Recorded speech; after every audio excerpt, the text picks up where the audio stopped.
Boche gold and diamonds. Buy now pay later. സ്വന്തം നാട്ടിലെ സ്കൂളിന് വേണ്ടി എന്തും ത്യജിക്കാൻ തയ്യാറായ നാടാണ് അഞ്ചുചവടിയെന്ന് റവന്യൂ മന്ത്രി എ.പി. അനിൽകുമാർ. സ്കൂൾ അധികൃതർ സംഘടിപ്പിച്ച പ്രതിഭാ സംഗമം ഉദ്ഘാടനം ചെയ്ത് സംസാരിക്കുകയായിരുന്നു മന്ത്രി. ഹൈസ്കൂളായി ഉയർത്തിയ ശേഷം കഴിഞ്ഞ 12 വർഷവും 10ാം ക്ലാസ്സിൽ 100% വിജയം നേടിയ സ്ഥാപനത്തെ മന്ത്രി അഭിനന്ദിച്ചു.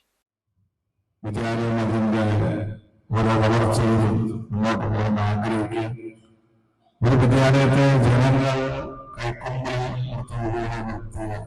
വിദ്യാലയമാണ് ഈ വിദ്യാലയം. ഇപ്പോഴും അതുപോലെ തന്നെയാണ്. ഈ പ്രദേശത്തുള്ളവർക്കുമ്പോൾ ആവശ്യത്തിനായുള്ള വിദ്യാലയത്തിന്റെ കൂടുതൽ സൗകര്യങ്ങളെ കുറിച്ച് നമുക്ക് ഒരുപാട് സൗകര്യങ്ങൾ ഉണ്ടായ ഹൈസ്കൂളിൽ കഴിഞ്ഞ ഗവൺമെന്റിന്റെ കാലത്ത് നമുക്ക് മനോഹരമായ ഒരു കെട്ടിടം ഇവിടെ ഉണ്ട്. അതെല്ലാവരും സ്കൂൾ കെട്ടിടങ്ങളുണ്ട്. വലിയ മാറ്റമാണ് അഞ്ചുചവടി സ്കൂൾ ഉണ്ടായത്.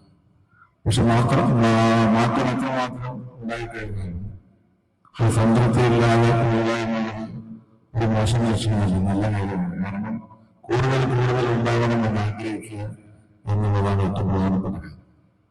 അങ്ങനെ ആഗ്രഹിക്കുമ്പോഴാണ് നമുക്ക് നേട്ടം ഉണ്ടാക്കാനാകും. ഈ അർത്ഥത്തിൽ നിങ്ങൾ പറഞ്ഞ ആവശ്യങ്ങളൊക്കെ ഏറ്റവും പ്രധാനപ്പെട്ട കാര്യങ്ങളാണ്. തീർച്ചയായിട്ടും നിങ്ങളുടെയൊക്കെ പിന്തുണ വിദ്യാലയത്തിന്റെ വളർച്ചയ്ക്ക് വേണ്ടി ഉണ്ടാവും. ജില്ലാ പഞ്ചായത്തിന്റെ പ്രസിഡന്റ് പറഞ്ഞു ഇതിനകം അദ്ദേഹം 20 ലക്ഷം രൂപ കൊടുത്തു. ജില്ലാ പഞ്ചായത്തിന് കീഴിൽ വരുന്ന സ്ഥാപനമാണ്. അതുകൊണ്ട് ഇനി അദ്ദേഹത്തിന്റെ ഭാഗത്ത് സഹായം ഉണ്ടാകും. പ്രതിഭാ സംഗമത്തിൽ SSLC, USS, LSS പരീക്ഷകളിൽ ഉന്നത വിജയം നേടിയ വിദ്യാർത്ഥികളെ ആദരിച്ചു.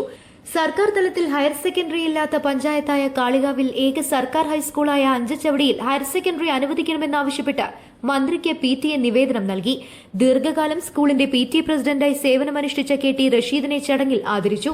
ജില്ലാ പഞ്ചായത്ത് മെമ്പർ മുസ്തഫ അബ്ദുൽ ലത്തീഫ് അധ്യക്ഷത വഹിച്ചു. Block panchayat president BP Jaseera, ഗ്രാമപഞ്ചായത്ത് president Ramarajan, vice president P Abdurahman, block member K Subaida, ward മെമ്പർമാരായ M Jimshad, Hasna Iqbal, headmistress P Sindhu, മുൻ പഞ്ചായത്ത് പ്രസിഡന്റ് KT കുഞ്ഞാപ്പ ഹാജി തുടങ്ങിയവർ പ്രസംഗിച്ചു. News bureau, Kalikavu.